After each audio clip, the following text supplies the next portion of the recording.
ভগবানপুরের তৃণমূল প্রার্থী মানব পড়ুয়ার হুঁশিয়ারি, ভয়ঙ্কর খেলার হুঁশিয়ারি তৃণমূল প্রার্থীর।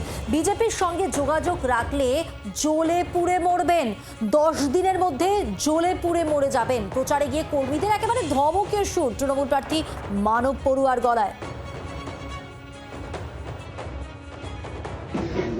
ভয়ঙ্কর খেলা হবে,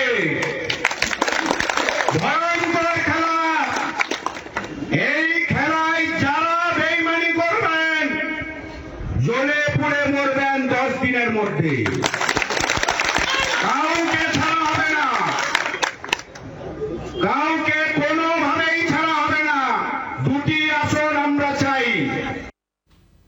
কথা বলবো প্রতিনিধি কিরণ বান্নার সঙ্গে। কিরণ, এ তো তৃণমূল প্রার্থী একেবারে হুমকি দিচ্ছেন, ধমকি দিচ্ছেন প্রচার কর্মসূচিতে গিয়ে। হ্যাঁ দেখো, একেবারেই ভগবানপুর বিধানসভা কেন্দ্রটি গতবারে যেটা বিজেপির পক্ষে ছিলেন, সেই ভগবানপুর বিধানসভা কেন্দ্রে বিজেপি অধ্যুষিত হওয়ায় এবার তৃণমূল মনোনীত এই মানব পড়ুয়া প্রার্থী হয়েছেন এবং তিনি দাপুটে তৃণমূল নেতা হিসেবে পরিচিত। একাধারে তিনি পূর্ব মেদিনীপুর জেলা পরিষদের একজন কর্মাধ্যক্ষ।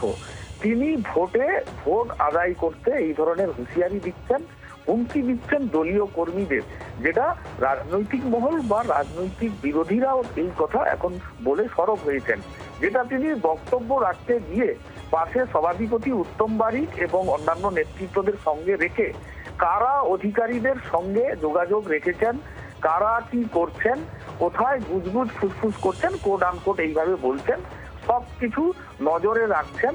যদি কোনো বিপক্ষে কোনো ভোট যায় তাহলে তিনি যেটা হুঁশিয়ারি দিচ্ছেন যে 10 দিনের মধ্যে তাদেরকে চিহ্নিত করে তারা জ্বলে পুড়ে শেষ হয়ে যাবে এবং কাউকে ছাড়া হবে না, এমন হুঁশিয়ারি দিয়েছেন। আর এই হুঁশিয়ারিকে ঘিরে যথেষ্ট রাজনৈতিক চর্চা শুরু হয়েছে। যেমন দাপুটে এই নেতার বিরুদ্ধে বলাই বাহুল্য যে এনআইএ মামলা চলছে, যেটা এনআইএ তরফ থেকে বারে বারে তলব করা হয়েছিল। সেই মানব পড়ুয়া এবার তৃণমূল প্রার্থী, তার এই হুঁশিয়ারি, দলীয় কর্মীদের হুঁশিয়ারি, আমরা পরে তার সঙ্গে কথা বলেছিলাম, তিনি জানিয়েছেন তার দলীয় কর্মীদের বার্তা, বিরোধীদের জন্য এটা নয়।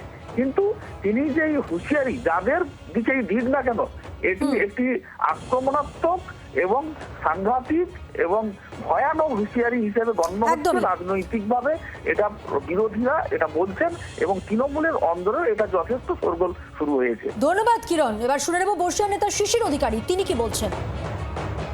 সে তো বোকা বোকা বোকা পাঁঠা বলে এরকম কথা বলছে, রাজনীতি বুঝে না, বোকা পাঁঠা ভেবেছে যে এখনও সেই বোম বন্দুকের রাজত্ব আছে। হ্যাঁ, আমি বাহু দেখিয়ে আর বোম বন্দুক দেখিয়ে জিতে যাব আর পুলিশকে লাগিয়ে মিথ্যা কেস দিয়ে লোককে হ্যারাস করব, সেসব দিন এখন আর নেই। বাংলার আওয়াজ, বাঙালির আবেগ, জি 24 ঘন্টা।